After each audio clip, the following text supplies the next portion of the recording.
හරි ජොයින් වෙච්ච කට්ටිය මයික් ටික ඕෆ් කරගන්න. හරි නැත්නම් මට මේ හැමෝම එකේ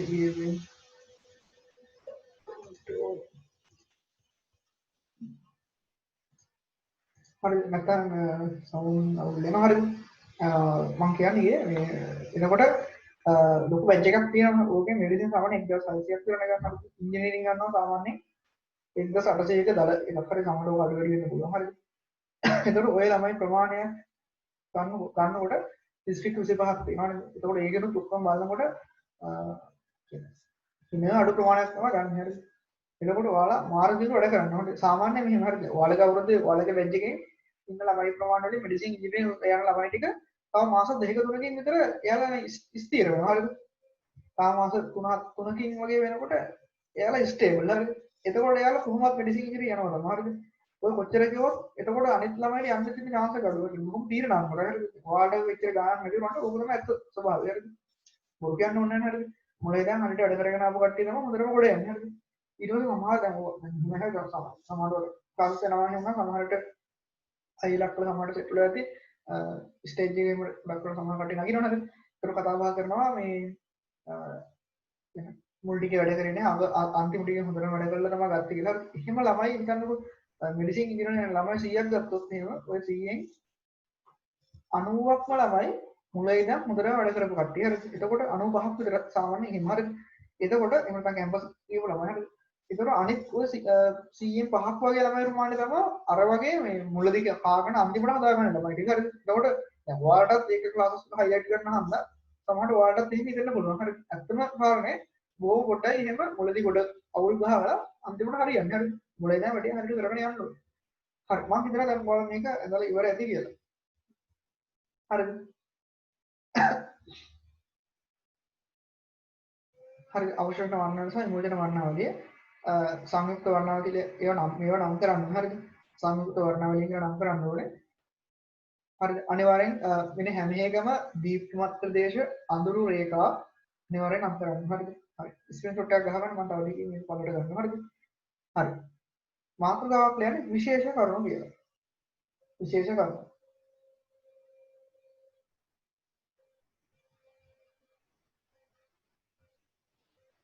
හරි විශේෂ කරුණු කියන්නේ මම විශේෂ කරුණු දෙකක් ඔයාලට කියලා දෙන එකක් තමයි දැනට එකක් කියලා දීපු එකක්.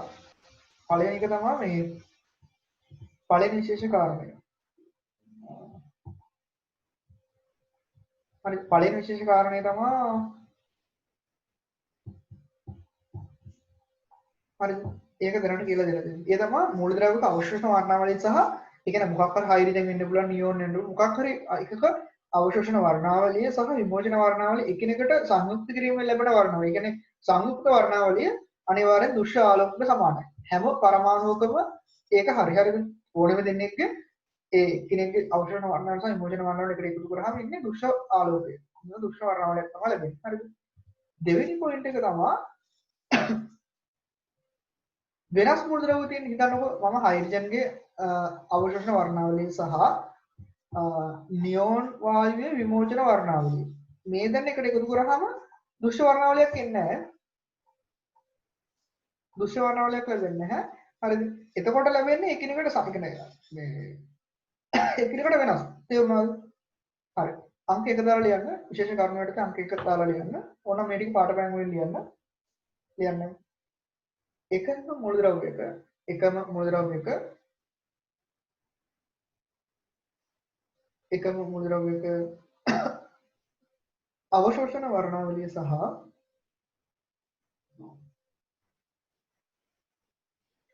එකම මූලද්‍රව්‍යයක අවශෝෂණ වර්ණාවලිය සහ විමෝචන වර්ණාවලිය අවශෝෂණ වර්ණාවලිය සහ විමෝචන වර්ණාවලිය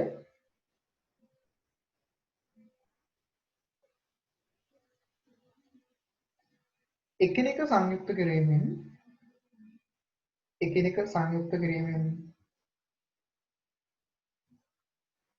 ලැබෙන වර්ණාවලිය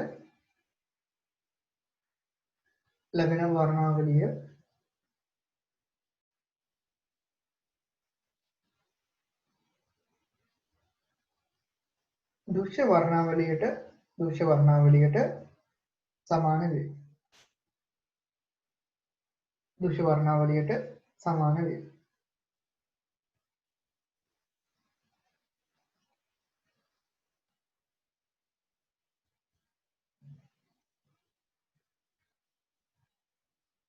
හරිද? හරි. දෙවෙනි එක දාලා ලියන්න. හරිද? දෙවෙනි එක දාලා ලියන්න. දැන් මූලද්‍රව්‍ය දෙකක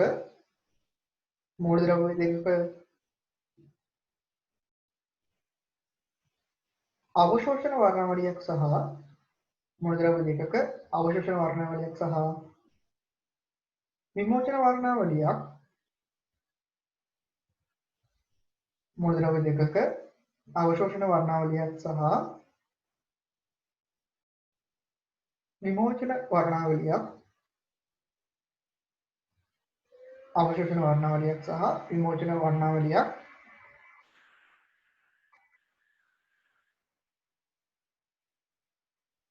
දැන් එකිනෙක සමාන නොවේ. එකිනෙක සමාන නොවේ. ඒ කියන්නේ මොකක් හරි එලිමන්ට් එකක තියෙන අවශෝෂණ වර්ණාවලිය හෝ විමෝචන වර්ණාවලිය ඒ අදාළ එලිමන්ට් එකට එයා යුනික්. ආවේනිකයි. හරිද?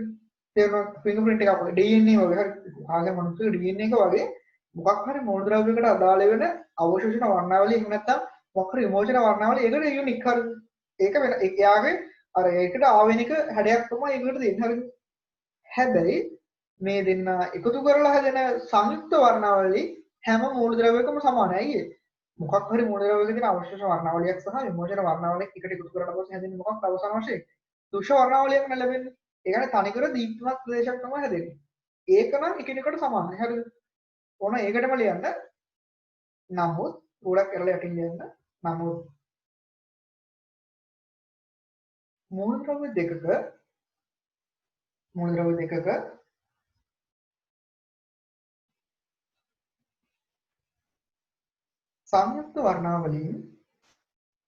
සංයුක්ත වර්ණාවලියෙන් සෑම විටම එකිනෙකට සමාන වේ. සංයුක්ත වර්ණාවලියෙන් සෑම විටම එකිනෙකට සමාන වේ.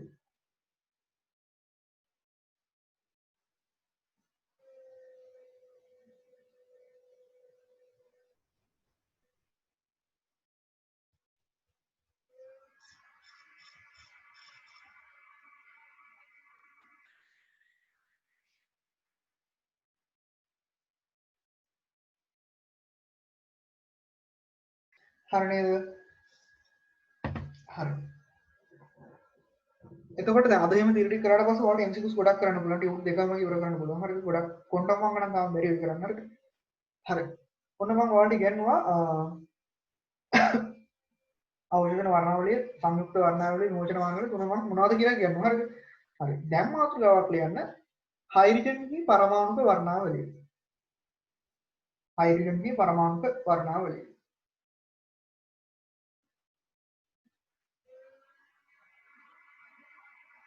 හරිද? දැන් අවතරම් අපි කියලා දෙන්නේ. හරිද? මම ඔයාලට හැම මූලද්‍රව්‍යකම පොදුවේ කාරණා ටික කියලා දුන්නා. හරිද? ඒක මම ටිකක් ලොකු වෙලාවක් කරන් ඉතින් කියලා දුන්නා. හරිද? ඊට පස්සේ දැන් මාතෘකාවල දැන් හයිඩ්‍රජන්ගේ පරමාණුක වර්ණාවලිය. එයාලගේ අර ටිකම තමයි තියෙන්නේ. හරිද? ඒක අවශෝෂණ වර්ණාවලියයි, විමෝචන වර්ණාවලියයි, සංයුක්ත වර්ණාවලිය ගැන මම සංක්ෂිප්තව ටුක්ටක් විතර කියලා දෙන්න හදන්න අපෝ. හරිද? සර් හයිඩ්‍රජන් හීලියම් ප්ලස් වල විමෝචන අවශෝෂණ වර්ණාවලිය ආසන්න ලෙස සමාන වෙන්න බැයිද කියලා. හරිද? ඔහොම ප්‍රශ්නයක් මට වලදී විභාගයට අහලා තිබ්බර වැරදි. එහෙම ආගන්නවත් සමාන වෙන්න බෑ. හරිද? දෙන්නා යුනික්. හරිද? ඒක ඔළුවේ තියෙන්න ඕන කීරොක්ස් සමාන වෙන්නේ නැහැ. තේරුණාද? හරි. අංක එක ලියන්න හයිඩ්‍රජන්ගේ අවශෝෂණ වර්ණාවලිය. හයිඩ්‍රජන්ගේ අවශෝෂණ වර්ණාවලිය. හරිද? මම කොහොමද හයිඩ්‍රජන්ගේ අවශෝෂණ වර්ණාවලිය අඳින්නේ? මුලින්ම කියලා දුන්නා වගේ මොකක්ද මුලින්ම කරන්නේ?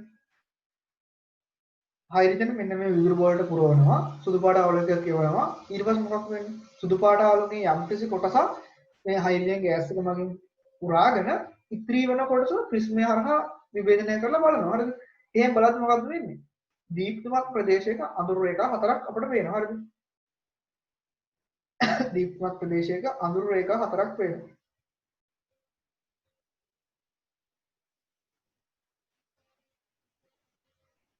හරිද? ඊළඟ කාරණේ හරිද?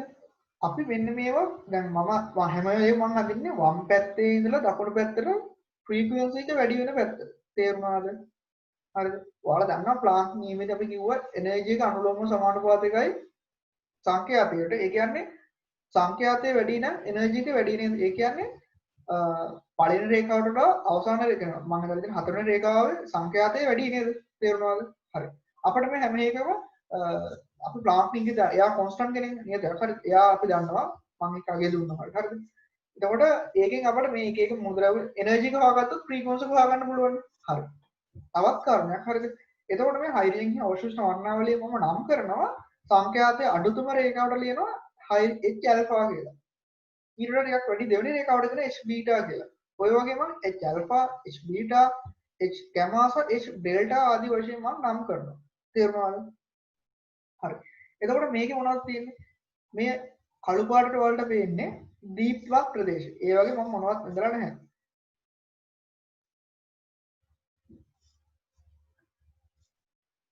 හරිද? එතකොට මේ තියෙන මොනවද? අඳුරු පාටට අඳුරු වෙලා තියෙන මොනවද? අවශ්‍ය ඒ කියන්නේ අඳුරු නැහැ ප්‍රදේශ නේද? අඳුරු රේඛා. හරිද? පටලවා ගන්න එපා. අවශෝෂණය කියලා කියන්නේ රේඛා සම්බන්ධයෙන් තමයි කියන්නේ. හරිද? රේඛා වලට අදාළ ටික තමයි අවශෝෂණය කරලා තියෙන්නේ. එතකොට විමෝචනය කියලා කියන්නේ මොකක්ද? ඒ රේඛා වලට අදාළ කිරණ තමයි විමෝචනය කරලා දෙන්නේ. ඉතින් පටලවා ගන්න හිතා ගන්න පුළුවන් නේද? හරි. ස්කමාංක කරලා යන්න. හයිඩ්‍රජන් අංක එක දැම්ම හයිඩ්‍රජන්ගේ අවශෝෂණ සමට්ටම් වල ඊට පස්සේ ලියන්න පාරදෘශ්‍ය විදුරු බල්බයක් තුළට හයිඩ්‍රජන් වායුව පුරවා පාරදෘශ්‍ය විදුරු බල්බයක් තුළට හයිඩ්‍රජන් වායුව පුරවා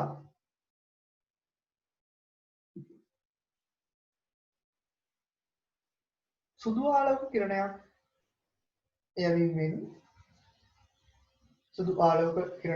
යැවීමෙන් පසුව නිකුත් වන කිරණය සුදු ආලෝක කිරණයක් යැවීමෙන් පසුව නිකුත් වන කිරණය ප්‍රිස්මයක් හරහා යැවීමෙන් විභේදනය කිරීමෙන් හෝ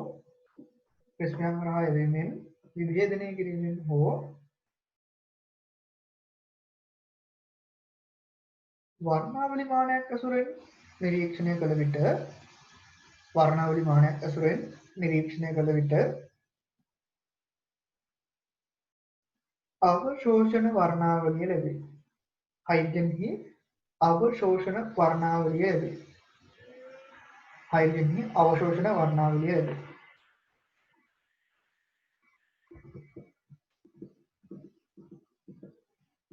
හරිද? එතකොට අර කලින් වගේම තමයි අවශේෂ වර්ණාවලිය කිව්වහම දීප්තිමත් ප්‍රදේශයක අඳුරු රේඛා හතරකින් තමයි මේක සමන්විත වෙන්නේ. තේරුණාද? හරි. රූලක් කරලා ඊළඟ ස්ටාර් මාක් කරලා නිල් පෑනෙල් ලියන්න. හයිඩ්‍රජන්ගේ අවශෝෂණ වර්ණාවලිය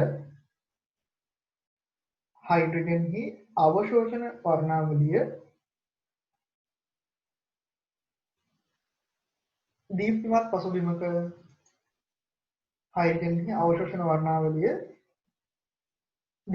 පසුබිමක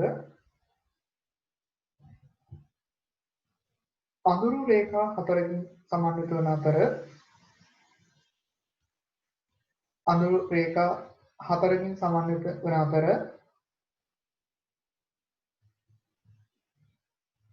හරිද? තවත් දෙයක් මොකක්ද? රේඛා දෙකක් අතර පරතරය සීග්‍රයෙන් මොකද වෙන්නේ? අඩු වෙනවා නේද? මෙන්න මේ වගේ සීග්‍රයෙන් අඩු වෙලා තියෙනවා. හරිද? මේ ગેප් එකට වඩා මේ ગેප් එක අඩුයි. ඊගා මේ ગેප් එක ගොඩක් අඩු වෙනවා. තේරුණාද? දැන් සංඛ්‍යාතයේ වැඩි වෙන දිශාවට රේඛා දෙකක් අතර පරතරය සීග්‍රයෙන් අඩුයි.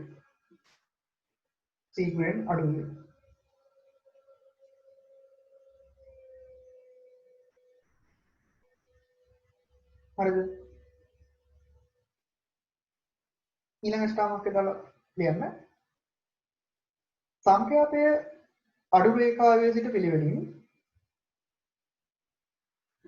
සංඛ්‍යාතයේ අඩු රේඛාවේ සිට පිළිවෙලින්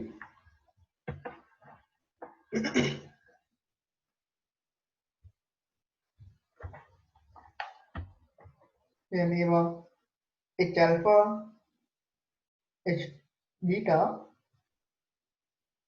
H gamma, H delta ලෙස නම් කරයි. ඩෙල්ටා ලෙස නම් කරයි.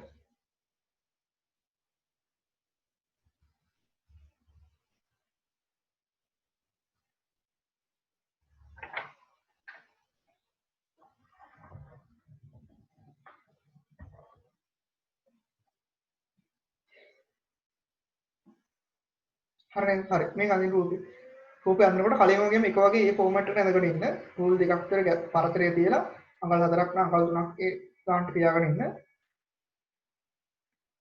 හරිද? එතකොට අනිවාර්යෙන් රේඛා දෙකක් අතර පරතරය ශීඝ්‍රයෙන් අඩු කරන්න ඕනේ. chat එකට ජනිත් අහනවා සර් ඕක අපට පරණ ෆිලමන්ට් බල්බ් එකක් කරහා සුදු ආලෝකයක් අවලා ක්‍රිස්මයක්කින් නිරීක්ෂණය කරන්න පුළුවන්ද කියලා අහනවා. හරිද? කරන්න පුළුවන්. හරිද? හැබැයි ඒක එච්චරම ප්‍රැක්ටිකලි කරන්න බැරි වෙයි. හරිද? ඒ කියන්නේ මොකද විදුලි බල්බ් එකකට දාලා ඉවරලා ඉතින් සුදු ආලෝකය කිව්වහම සුදු ආලෝකය අපට කදම්බයක් විදිහට හදා ගන්න අමාරුයි. හරිද? අඳිනකම් මම කියන්නේ ඒ කියන්නේ සුදු ආලෝකය අපිට එහෙම රේ එකක් විදිහට හදා ගන්න අමාරුයි. හරිද? ඒ යන එතන අවුලක් වෙන්න පුළුවන්. එහෙම කරගත්තොත් පොඩි මේකක් හොයා ගන්න පුළුවන්. හරිද? ඒකත් ගොඩක් හොඳට බලා ගන්න පුළුවන්. ක්‍රිස්මයක් තියෙන එකට වඩා ගොඩක් හොඳට වර්ණාවලි මානයකින් බලනකොට එතන චුටි අන්වීක්ෂයක් තියෙනවා නේද? ඒකිනුත් එක්ක අපිට මේක ගොඩක් හොඳට බලා ගන්න පුළුවන්. තේරුණාද?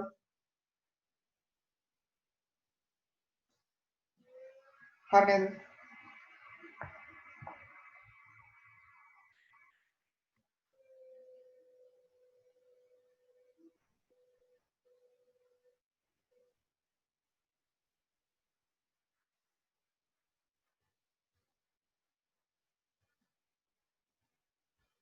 හරිද? H alpha, H beta, H gamma, H delta ආදී වශයෙන් අනිවාර්යයෙන් නම් කරගන්න.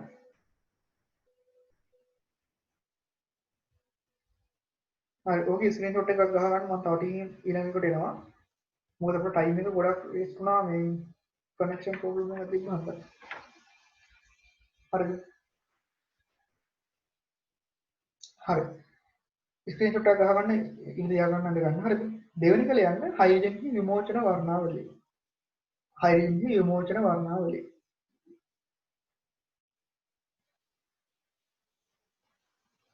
හරිද? අහන්නකො විමෝචන වර්ණාවලිය කොහොමද අපි කරන්නේ?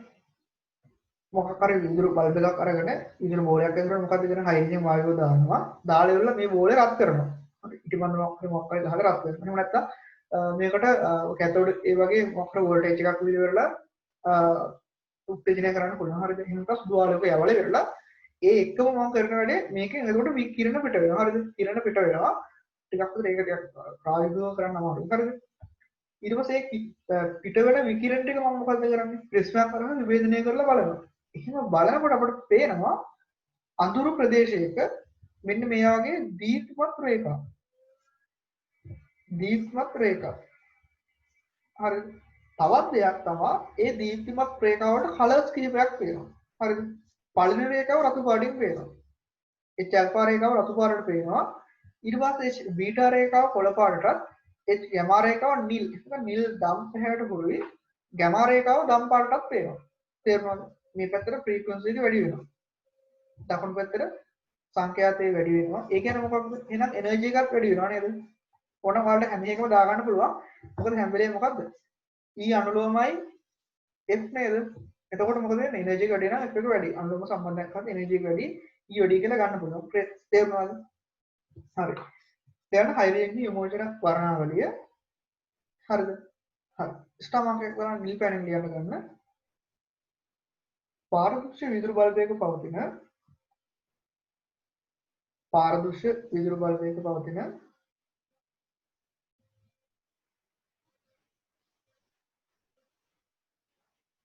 රතු පැනල් යන උත්තේජිත හයිඩ්‍රජන් පරමාණු පාරදර්ශක විදුලි බල්බයක පවතින රතු පැනල් යන උත්තේජිත හයිඩ්‍රජන් පරමාණු ඊට සමාන ඩිපෙන්ඩ් ඉන්න පාරදර්ශක විදුලි බල්බයක පවතින උත්තේජිත හයිඩ්‍රජන් පරමාණු නිදහස් කරන විකිරණ කදම්බයක් නිදහස් කරන විකිරණ කදම්බයක් ප්‍රිස්මයක් කරහා යැවීමෙන්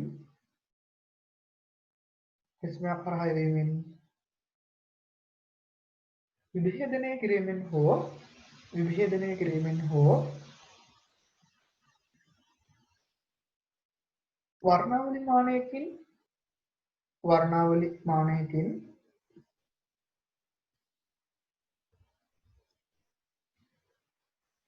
නිරීක්ෂණය කළ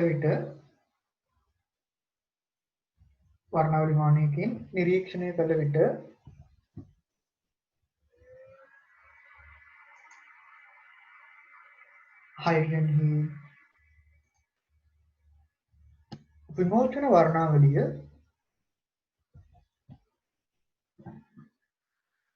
හයිඩ්‍රජන්හි විමෝචන වර්ණාවලිය ලැබේ.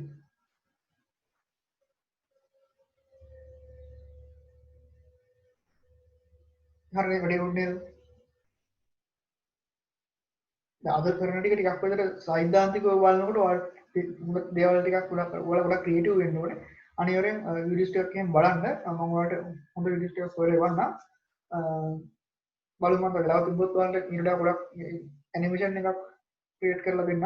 හරිද? ටිකක් ඒක මල්ලකින් හරිද? හරි. එතකොට ඔයාලට තේරෙනවා මේකද මොකක්ද අඳුරු ප්‍රදේශයක දීප්තිමත් රේඛා හතරකින් තමයි සමන්විත වෙන්නේ නේද? සහ මොකක්ද වෙන්නේ? ෆ්‍රීකවන්සි එක වැඩි වෙන පැත්තට. ඒ කියන්නේ වමේ ඉඳලා දකුණට යනකොට මොකද වෙන්නේ? රේඛා දෙකක් අතර පරතරය ශීඝ්‍රයෙන් අඩු වෙනවා නේද? ඇත්තට මේකට හේතුව තාම ඔයාලට කියලා දෙන්න විදිහක් නැහැ. හේතුව මම ඕනනම් කියන්න. ඒ තමයි නෂ්ටින් ඉවතට යනකොට පරමාණු පාක්ෂික ප්‍රධාන ශක්ති මට්ටම් දෙකක් අතර තියෙන පරතරය ශීඝ්‍රයෙන් අඩු වෙන එක තමයි මේකට හේතුව. ඒක තාම තේරෙන්නේ නැහැ ඔයාලට. හරිද? හරි. ලියන්න. ඊළඟ ස්ථානාංකය දාලා ලියන්න. උඩක් කරලා ලියන්න. හයිඩ්‍රජන්හි විමෝචන වර්ණාවලිය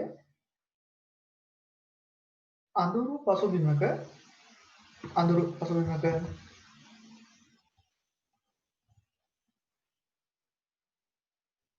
දීප්තිමත් රේඛා හතරකින් සමන්විත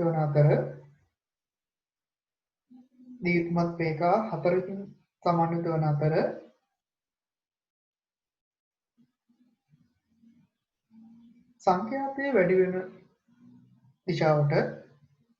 සංඛ්‍යාතයේ වැඩි වෙන දිශාවට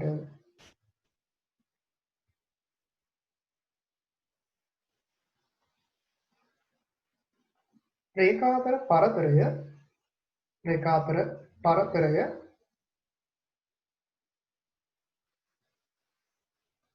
සීක්‍රෙන් අඩු වේ.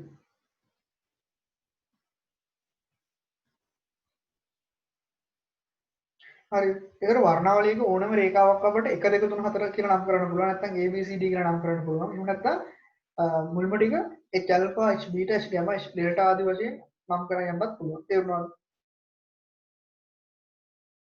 හරිද? දැන් ඔයාලට තේරෙනවා විමෝචන කියන්නේ මොකක්ද? දීප කියන්නේ රේඛා දීප්තිමත් නේද? එතකොට හයිඩ්‍රජන් විමෝචන වර්ණාවලිය අපිට උන්ගේ රතු කොළ නිල් දම් ටික ඇහැට පේනවා. තේරුණාද? කලර්ස් වලින් පේනවා. හරිද? ලියන්න. සංඛ්‍යාතය නිල් පැණි ලියන්න ස්ටාමක් කරලා නිල් පැණි ලියන්න. සංඛ්‍යාතය අඩුතම රේඛාවේ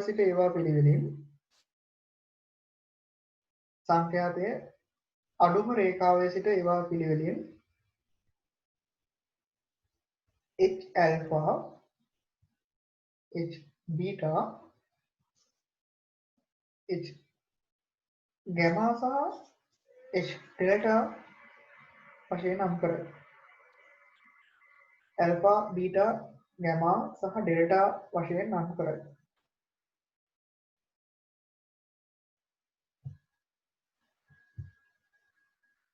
හරිද?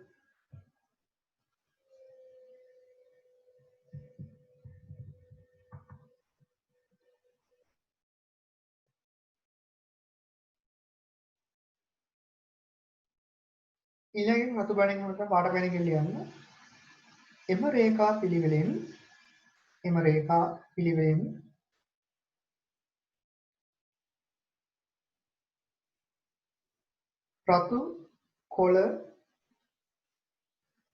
රතු කොළ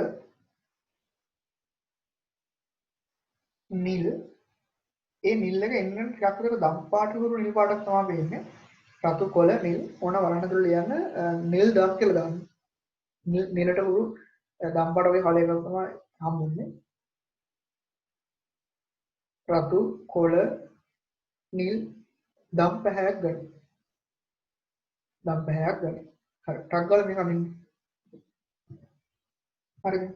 එතකොට මේ මම නිල් පාට ඊතල දාලා තියෙන දීප්තිමත් රේඛා චැට් එකකට කරලා සර් මේ වල ලෙසන් එක ගොඩක් සර් කද්දිදී ඉරුන් පිටික සර් මවුල් ලෙසන් එකට ගොඩක් කල්ද හරිද මවුල් ලෙසන් එකට ගොඩක් කල්ද කියලා අහනවා මවුල් ලෙසන් එක අපි එදා කරලා ඉවරයි ඒක හරිද මම හිතන්නේ ගිසතියට නෙමෙයි පටන් ගන්න දවසේ මවුල් ගාවට මවන්නේ මට මතක විදිහට දවස් 3ක් හෝ 4ක් ක්ලාස් එක කරලා ඇත්තේ හැබැයි ඒ වුණාට මේ මම ඒක ගොඩක් වැඩි නුත් කරා මුල්ම ටිකේ කරේ මුල්ම ටිකේ මට මතක විදිහට කරේ ඇටොමික් මෑත් යුනිට් එක AMU එක සාපේක්ෂ පරමාණු කතා කරා ඊට පස්සේ ඒක ටිකක් කර බෝරින් හරිද මුල් හරිය පොඩ්ඩක් පරමාණු රසායනික ගණනය කිරීම ටිකක් කර බෝරින් ඊට පස්සේ සාකච්ඡා කරා මවුල සම්බන්ධ යුනිට් එක කතා කරා ඊට පස්සේ ගිය සතියේ ඒකේ කැල්කියුලේෂන් කරා හරිද කරාගෙන තව කරන්න ගොඩක් තියෙනවා කරන්න මුල්ම ටික කරා හරිද මට මතක විදිහට ඒකේ සංයුති ගැන කතා කරන්න ගත්තා නේද ඒ කියන්නේ සමජාතීය සංයුති විෂම ජාතීය ඒව ගැන අපි සමජාතීය වායු පද්ධති සමජාතීය ඝන පද්ධති සමජාතීය ද්‍රව පද්ධති ඔන්න වගේ මවුල ගැන කතා කරා සමීකරණ දෙකක් තුනක් දුක දෙනවා නේද n සමානයි සිම්පල් n ගුණ කිරීම l එක ගන්නවා අණු සංඛ්‍යාව සමානයි මවුල ගුණ කිරීම අවගාඩ්‍රෝ නියතිය ඊට මේකේ ගන්නවා n සමානයි ස්කන්ධය බෙදීම මෞලික ස්කන්ධය ආය අපිට ඉගෙන ගන්න තියෙනවා මේන සතියේ c සමානයි n බෙදීම v සාන්ද්‍රණය සමානයි මවුල බෙදීම පරිමාව එතකොට අපි මෙන්න මේ සමීකරණ දෙකෙන් විතරක් ගණන් ගොඩක් කරා නේද භාග ගැන කතා කරා නේද මවුල භාග xa අනම්මනම් කතා කරා ඊට පස්සේ පරිමාව භාග ස්කන්ධ භාග ගැන කතා කරා දැනට එතනට අවිලා දෙන්නේ ඒකේ රෙකෝඩින් ටික මම දාන්නේ නැහැ ගොඩක් කොට YouTube එක මම ගොඩක් දාන්නේ නැහැ හරිද සර් ස්ක්‍රීන්ෂොට් එක අදම දාන්න කියලා කියනවා හරිද මානියවරෙන් දාන්න හරිද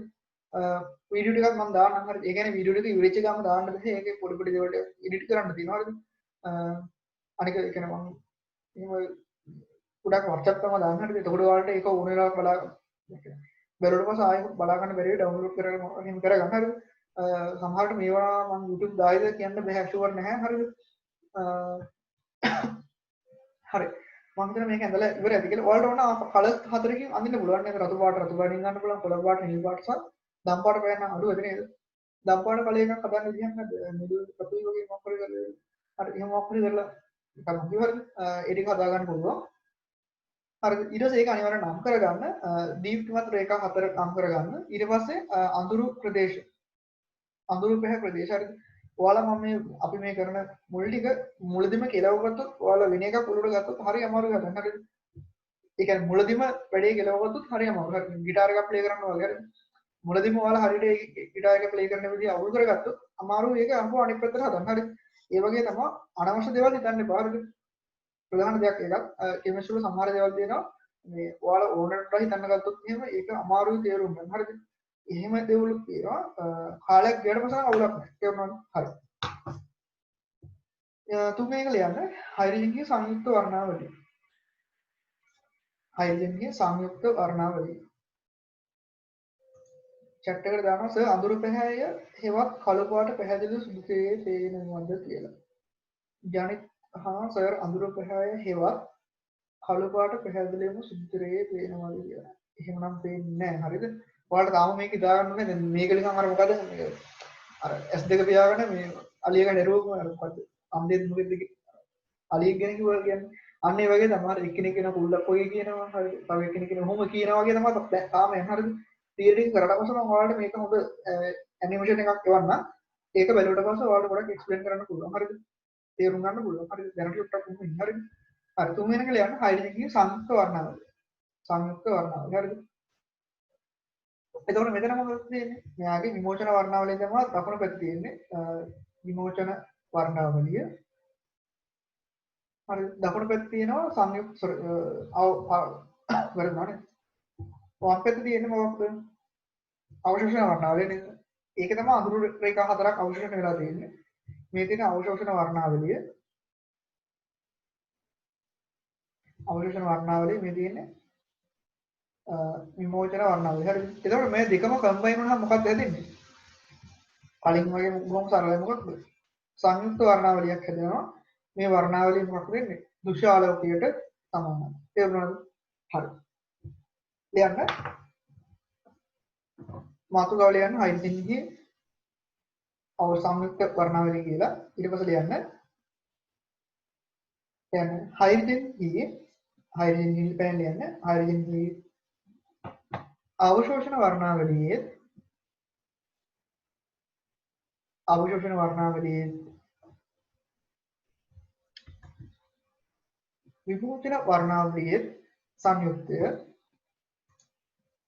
විමෝචන වර්ණාවලියේ සංයුක්තය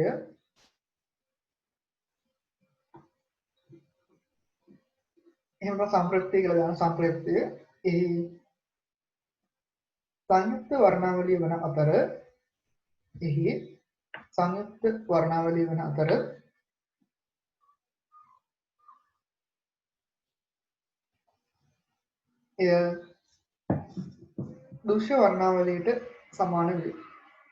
එය දෘශ්‍ය වර්ණාවලියට සමාන වේ. හරි එතකොට මේ මොකක්ද තියෙන්නේ? සංයුක්ත වර්ණාවලිය.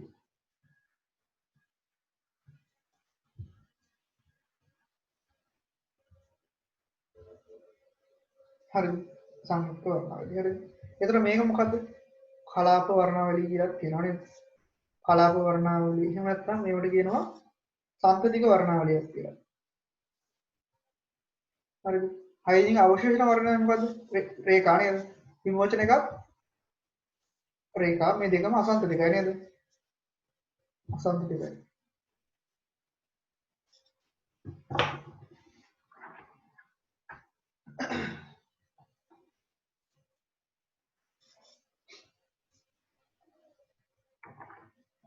හරි ඊළඟට තමයි තියෙන්නේ ඔයාලා අර පුල පුලා බලා සිටපු හොඳම තීරය කොටස ඒ තමයි මේ හයිඩ්‍රජන් විමෝචන වර්ණාවලිය පැහැදිලි කිරීම. ඒකට අපි බෝර් වාදය ඕනේ ඉගෙන ගන්න. ඔයාලට මතක තියෙන ගොඩක් ඉස්සර අපි කතා බහ කරා ගිය මාසෙ තමයි ඒක සිද්ධුනේ මේ පරමාණු ආකෘති තුනක් තියෙනවා නේද? පළවෙනිම මොකද තොම්සන් ප්ලම්බොඩියම් එක. ඔයාලා මේක අඳිනකම් මම මේ කියන්නේ හරිද? තොම්සන්ගේ ප්ලම්බොඩියම් ඊට පස්සේ රදර්ෆර්ඩ්ගේ රම්පත් පරීක්ෂාව තිබුණා. හරි ඒ වගේ MCQs අපි ඔක්කොම සාකච්ඡා කරලා දැන් ඊට ඉවරයි කරලා හරිද? සිද්ධාන්තත් කරා ප්‍රශ්න ටික සාකච්ඡා කරලා උන්න ඊට ඉවරයි. හරිද? එක්සෑම් ප්‍රශ්න ටික සාකච්ඡා කරා. මම හරිද? අවුල් ප්‍රශ්න වලට මම ආන්සර්ස් ටික දුන්නා. මම හිතන ප්‍රශ්න ගොඩක් 60කට අපි දැනට මේ පාඩමෙන් කරලා තියෙනවා. හරිද? තල වශයෙන් පළවෙනි ටියුට් එක ඉවර කරාම 100කට වඩා ඇති ටියුට් එක. මම මතකයි බලමු පළවෙනි ටියුට් එකේ තියෙන ප්‍රශ්න සාමාන්‍යයෙන් මම හිතන්නේ 200ක් විතර තියෙනවා. හරිද? 150 200ක් විතර තියෙනවා. හරිද? ඒතකොට ඒකේ කොටස් වශයෙන් තියෙන්නේ හරිද? ඒ වගේම දෙවෙනි ටියුට් එකේ ඒ වගේ තියෙනවා. ඔයාලට ආසන්න වශයෙන් ඔය ටියුට් දෙකම කරාට පස්සේ MCQs 300කට ආසන්න සෝරි 250ක් වගේ හොයාගන්න පුළුවන්. හරිද? 250ක් 300ක් වගේ හොයාගන්න පුළුවන්. මේ අනිවාර්යෙන් කඩේත් එක එක පොත් තියෙනවා. ඔයාලට පේස් රිපෝට් එක අනිවාර්යෙන් ඒ ටික ගන්න. මාස්ටර් ගයිඩ් ඒ වගේ මොකක් හරි එක්සෑම් පේපර්ස් තියෙන වෙනම කැටගරි කරපු නොකරපු පේපර් එක එහෙමම තියෙන පොත් ටිකත් අනිවාර්යෙන් ගන්න. ඔයාලා එඩිට් කරගෙන ඉන්න. හරි. ඔයාලට මේක වැඩ මදි නම් කරන්න. හොඳ වැඩක් මේ තමයි ඉස්සරහට තියෙන පාඩම් වල රචනා ටික උත්තරේ බලන් පොළවල ලියයි ගන්න. හරිද? කටවල පොළවල ලියලා ඒක ටික ඉක්තු කරගන්න. හරිද?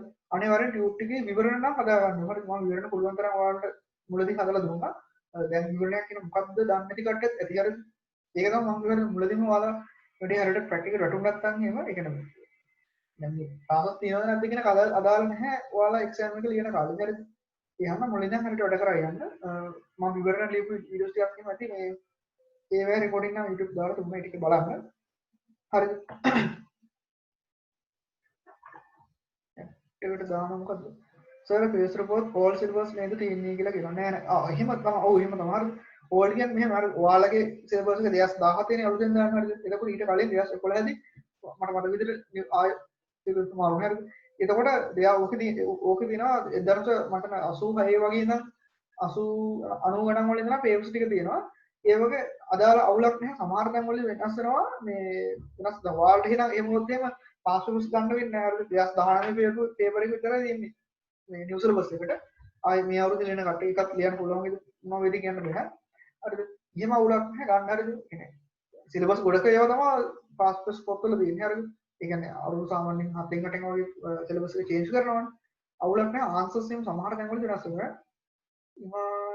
සර් ප්‍රස්ටිටියුට් එකේ ඔක්කොම ආන්සර්ස් ටික එකට දාන්න පුළුවන්ද කියලා අහනවාද මම ඒක WhatsApp group කියන්නේ ක්ලාස් එකේ ජොයින් වෙලා ඉන්න ළමයින්ට ඒව හරිද ඒ ළමයි ගාව තමයි ආන්සර්ස් ටික දෙන්නේ මට ආයේ ඒක ආගෙන ඉල්ල ගන්න හරිද ඒ කියන්නේ පේමන්ට් කරලා ක්ලාස් එකට අර මුලින් දැන් ජොයින් වෙච්ච කට්ටියට මම මේව කරලා දෙන්න හරිද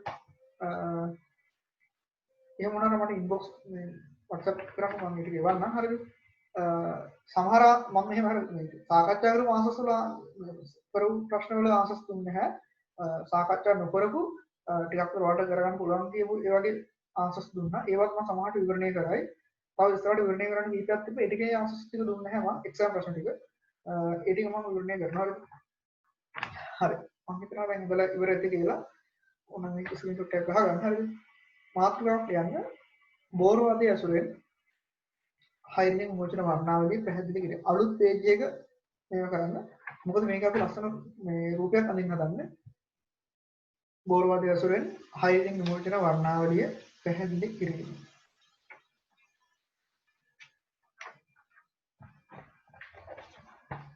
හරි මම නිකන් අහන්න හරි දැන් අපි මේක හයිලින් විමෝචන වර්ණාවලිය නේද හරි දැන් ඔයාලා මේ ෆොටෝ එක කලින් දැකලා හරි මම කලින් කියවන වලට හරි මෙන්න මේ වගේක් අපි අඳින්න හදන්න හරි තේරුණාද එතකොට දැන් මේක මේ අපි රතු පාටට මේ උඩ ඉඳන් පල්ල එක එක වැඳලා තියෙන්නේ තේරුණාද මේ ඔක්කොම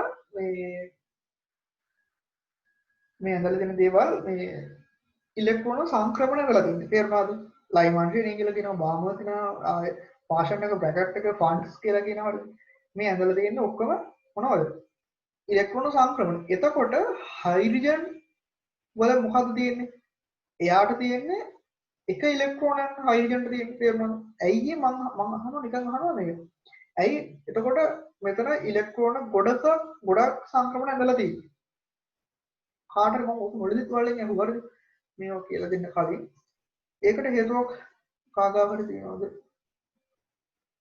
කියන්නේ මම කියන හරිද සාම්පල් එකක් කියලා කියන හරිද සමහරවිට ඔය වගේ ප්‍රශ්න මුල් කාලේ හිටිනවා හරිද දැන් හිතන්නකෝ දැන් ඔයාලට විමෝචන වර්ණාව සංයුක්ත වර්ණ නම්නට පැටලුණා එහෙම නම් හරිද හරි අමාරුයි ඔය මුල් කාලේ ඔයාලා කෙලව ගත්තොත් මෙහෙම හදන්න හරිද අයි ඔයාලා ආයි තීරි ඉගෙන ගන්න කාලයක් හම්බෙන්නේ නැහැ ආයි මෙහෙ තීරි එකක් විතර ඉගෙන ගන්න හම්බෙන්නේ නැහැ මුලදිම පුළුවන් තරම් හරියට තීරි ටික ඔලුවට දා ගන්න නැත්නම් එහෙම ඔයාලා වැරදි දෙයක් ඔලුවට ගත්තොත් එහෙම හරි අමාරුයි ඒක අනිත් පැත්තට හදන්න හරිද හරි එතකොට මොකද්ද මේ කරන්නේ අපි මේ හදන්නේ විමෝචන වර්ණාවලිය සම්බන්ධ වැඩිදුරටත් ඉගෙන ගන්න හදන්නේ තේරුණාද එතකොට දැන් කලින් ඒව අමතක කරලා දාන්න හරිද පොඩි දේවල්ට ඔලුව දුන්නම ඇති හරිද හරි එතකොට අපි මෙතනින් යන අවශෝෂණ වර්ණාවලිය ගැන කතා බහ කරන්නේ නැහැ තේරුණාද විමෝචන වර්ණාවලිය කොහොමද කරන්නේ මුලින්ම මම ඔන්න විදුරු ගෝලයක් ගත්තා තේරුණාද විදුරු ගෝලයක් මොනවද කියන්නේ භූමි අවස්ථාවක් තියෙනවා සාමාන්‍ය කුණුගෙන හොයාගත්ත හයිඩ්‍රජන් වායුව දැන් ගෑස් ස්ටේට් එකේ තියෙන හරිද අරගෙන මොකද්ද කරන්නේ මම මේක රත් කරනවා එහෙම නැත්නම් මොකක්ද වෝල්ටේජ් එකක් දෙන්න පුළුවන් නැත්නම් සුදු ආලෝකයක් යවන්න පුළුවන් හරිද ගොඩක් හොඳ රත් කරනවා හරිද රත් කරලා ඉවරලා මොකද්ද කරන්නේ ඊට පස්සේ මේකෙන් පිටවන විකිරණ ටික මේකෙන් විකිරණ පිට කරනවනේ තේරුණාද හරි ඔන්න උතරින් තමයි විමෝචන වර්ණාවලිය මම අඳින්න ගන්න හරිද එතකොට අපි විමෝචන වර්ණාවලිය මෙහෙම රේඛා යන්නක මේක කරනකොට හොඳට තේරෙනවා හරිද අහන්න හරි